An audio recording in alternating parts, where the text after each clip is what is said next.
ایک کہانی پیش ہے جس کا عنوان ہے تکمیل تمنا۔ یہ کہانی لاہور سے نکلنے والے ایک رسالے جہاں نما میں دسمبر 2000 میں شائع ہوئی تھی۔ تو کہانی سنتے ہیں تکمیل تمنا۔ ابھی اس کو بھیج کر واپس آ رہا ہوں۔ وہ کبھی نہ لوٹ کر آنے کے لیے چلا گیا ہے۔ حالانکہ جس مشکل میں وہ واپس گیا ہے اس طرح جانا اس کو پسند نہیں تھا۔ میرے ڈرائنگ روم سے اس کا ڈرائنگ روم صاف دکھتا ہے۔ دراصل اس کمپنی کے سارے انجینئر اسی کالونی میں رہتے ہیں جس کے فلیٹ میں بالکل ایک سے بنے ہوئے ہیں۔ میرا فلیٹ اس کے فلیٹ کے ٹھیک سامنے ہے۔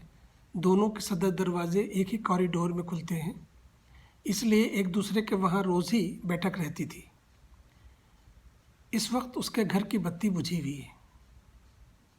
روشنیاں میرے دل پر بھی تاریک سائے پھیلا گئیں۔ کوئی 15 دن پہلے وہ کہہ رہا تھا کہ یار جس ملک میں رہ گئے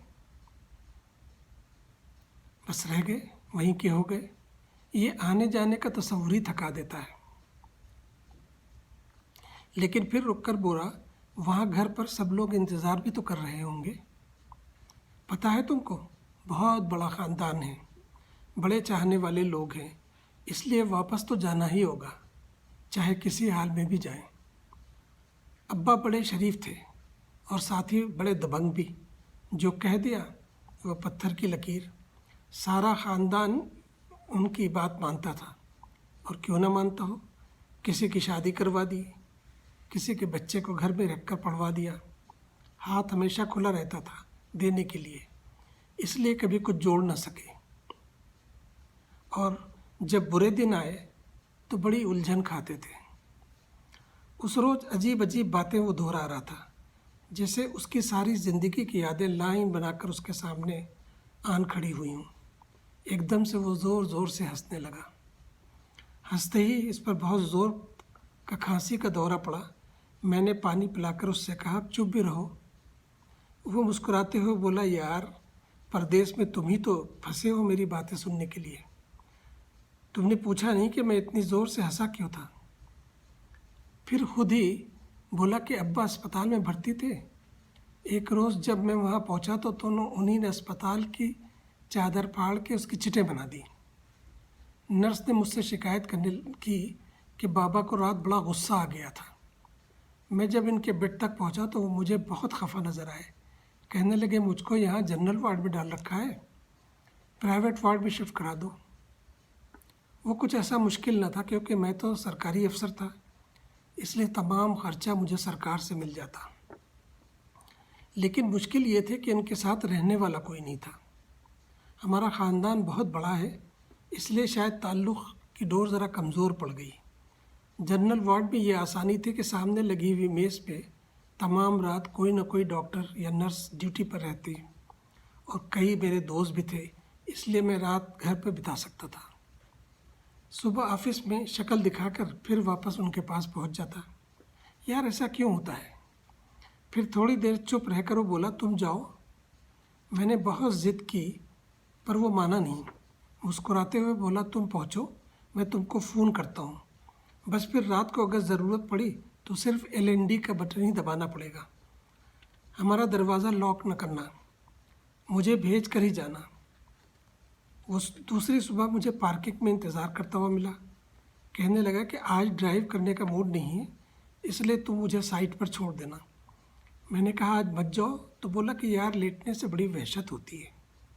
پھر ہنس کر بولا کہ یار یہاں تو بیمار ہونے کا بھی مزہ نہیں، خود ہی بیمار اور خود ہی تیماردار۔ واہ، بیماری کا مزہ تو گھر پر ہے، وزٹنگ ہاور میں یہ ایسے سین دیکھنے ہم آتے ہیں۔ پھر بولتے ہی بولتے چپ ہو گیا۔ میں نے کہا کہ کیا ہوا؟ بولا کہ کچھ اماں کا خیال آ گیا۔ میں چونک پڑا، اماں کا؟ ان کا تو انتقال ہو چکا ہے۔ ہاں انہی کا یار، ان کو بھی شاہی بیماری اسرت کے دنوں میں ملی تھی۔ کہیں معمولی آدمیوں کو بھی دل کی بیماری ہونا چاہیے، ان کو تو بس ملیریا یا ٹائیفائڈ یا TB سے مر جانا چاہیے۔ اماں کو دل کی بیماری ہو گئی اور وہ سرکاری اسپتال کے آؤٹ ڈور سے خود جا کر دوا لاتی تھی۔ ایک دن چپ سے وہیں بھرتی ہوئیں اور مر گئیں۔ ان کے ساتھ ان کی ایک وفادار خادمہ اسپتال میں رہی تھی۔ میں ایک دم چپ رہا کیونکہ مجھے محسوس ہو رہا تھا کہ وہ ان تمام باتوں کو یاد کر کے اپنے دل میں یہ اندازہ لگانا چاہ رہا تھا کہ اس حال میں گھر جا کر وہ کس دور سے گزر سکتا ہے۔ اللہ نہ کرے۔ میں نے کنکیوں سے اس کی طرف دیکھا اور اپنے خیالوں میں وہ غرق تھا۔ خیر خاموشی توڑ کر بولا کہ یار میں امریکہ میں نہیں رہ سکتا۔ کیوں؟ میں نے پوچھا۔ کہنے لگا اس بار جب بیٹے کے پاس گیا تھا تو بولا پاپا آپ مجھے یونیورسٹی کی لائبریری میں چھوڑ دیں اور گاڑی لے آئیں۔ بس میں اس کو لے جانے چلا گیا تھا۔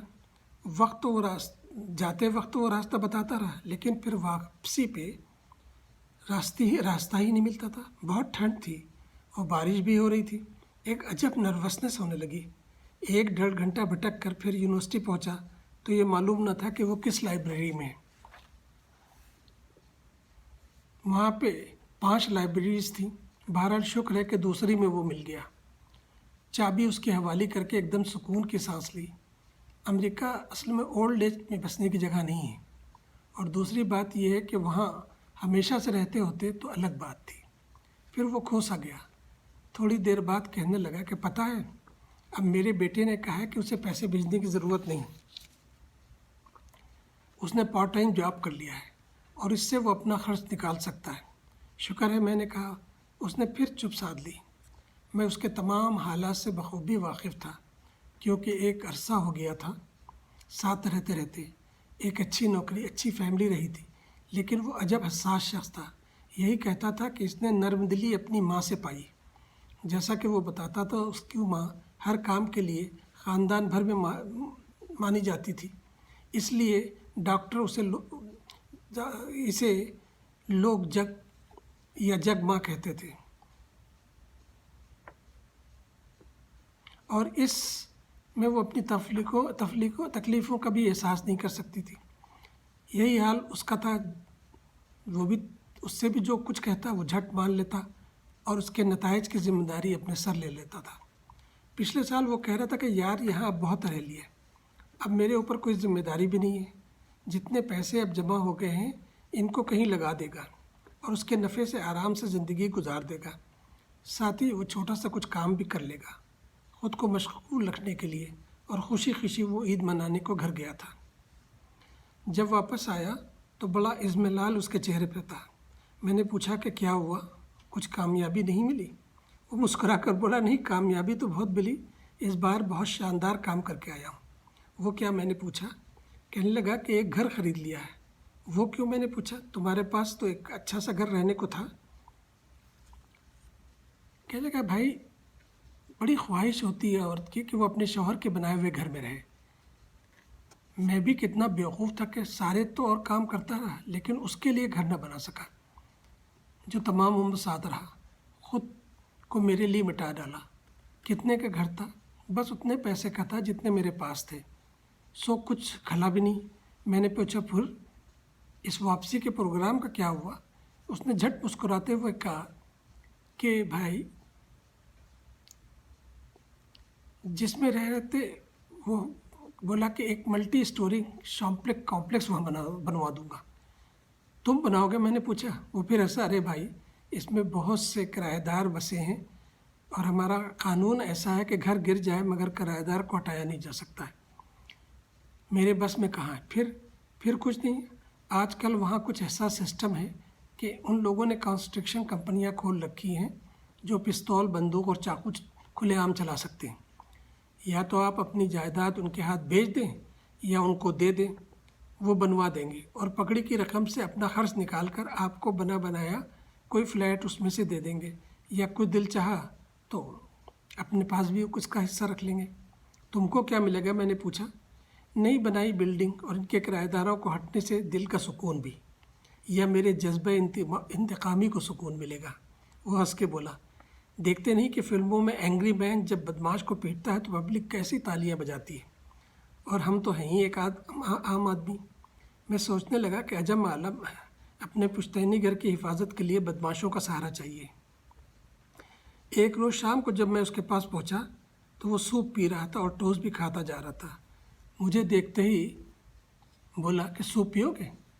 میں نے پوچھا کیوں، کیا کھانا نہیں بنایا بنگالی نے؟ حسب معمول وہ ہنس کر بولا یار عجب معاملہ ہو گیا ہے کہ میرا بنگالی مچھلی نہیں بنا پاتا۔ تعجب کی بات ہے، یہ دیکھو اس نے دیگچی کی طرف اشارہ کیا اور اس میں مچھلی بنا کر رکھ گیا ہے، مگر پتہ نہیں کیا ڈال دیا کہ کڑوی ہو گئی، وہ زبان پہ نہیں رکھی جاتی۔ بنگالی بھی من موجی ہے، ایک ایک چمچ مسالہ ہر ڈبے کو کھولتا ہے اور ڈالتا جاتا ہے، اور نتیجہ تمہارے سامنے ہے۔ وہ اس پیار سے بنگالی کی اس غلطی کا تذکرہ کر رہا تھا جیسے یہ بھول اس کے کسی بچے سے ہوئی ہو۔ ایک دن وہ کہہ رہا تھا کہ یار آج کل زندگی اتنی مشغول ہو گئی ہے کہ کس کے پاس اتنا وقت ہے کہ وہ بزرگوں کی دیکھ بھال کر سکے۔ اس میں بچوں کو دوش دینے کی ضرورت نہیں ہے، یہ تو سسٹم کی خرابی ہے۔ میرا خیال یہ ہے کہ ہم لوگوں کو بھی اپنی طرف اولڈ ہوم بنانا چاہیے۔ بس وزٹنگ آور میں بچے اور بچوں کے بچے آئے، پیاری پیاری باتیں کی، آپ کو بھی تسلی ہو گئی اور ان کو بھی ہو گئی۔ کیوں نہ ادھر ایک اولڈ ہوم کھول دیں، نان ریزیڈنٹ کے لیے، ایک 5 اسٹار فیسلٹی والا۔ لیکن یار یہ سب کچھ دنوں بعد ہی ہو سکے گا، کیونکہ میری جد و جہد کی کہانی تو اب دوبارہ شروع ہوئی ہے۔ اس طرح جب میں پہلے یہاں آیا تھا تو پھر اب مجھے پھر سے کچھ جمع کرنا ہے۔ پتہ ہے تم کو کہ ہاتھ تو اتنا کھلا ہے کہ بغیر پیسے کے وہاں کیسے رہا جائے گا۔ ایک دن وہ مجھ سے پوچھنے لگا کہ یار یہ بتاؤ کہ وہ آدمی بیوقوف تھا یا لالچی تھا جس نے اپنے سونے کا انڈا دینے والی مرغی کا پیٹ چاک کر کے سارے انڈے بیک وقت نکالنا چاہے تھے۔ پھر خود ہی بولا میرے خیال سے نہ تو بیوقوف تھا نہ لالچی، اس نے تو بڑی عقل کی بات سوچی تھی، لیکن اس کی عقل کا انحصار لا علمی پر تھا۔ اس لیے کوئی بھی کام کرنے سے پہلے اس کے رموز و نکات پر غور کر لینا چاہیے۔ کیا بکواس کر رہے ہو؟ میں نے کہا۔ وہ ہنس کر بولا کچھ نہیں، بس ایک عقل کی بات تم کو سکھا رہا تھا، آخر دوست ہو نا میرے۔ یہی جملہ ایک ہم وطن ڈاکٹر نے مجھے ہاسپٹل میں علیحدہ لے جا کر کہا تھا، آپ ان کے دوست ہیں، ان کو سمجھائیں کہ اب یہ واپس چلے جائیں تاکہ کچھ چند روز فیملی کے ساتھ رہ لیں۔ پھر جب ڈسچارج کروا کے اسے میں گھر لایا تو ایک شام میں اسے سمجھانے لگا، وہ زور سے ہنس کر بولا کہ تم بھی ڈاکٹر کے بہکاوے میں آ گئے۔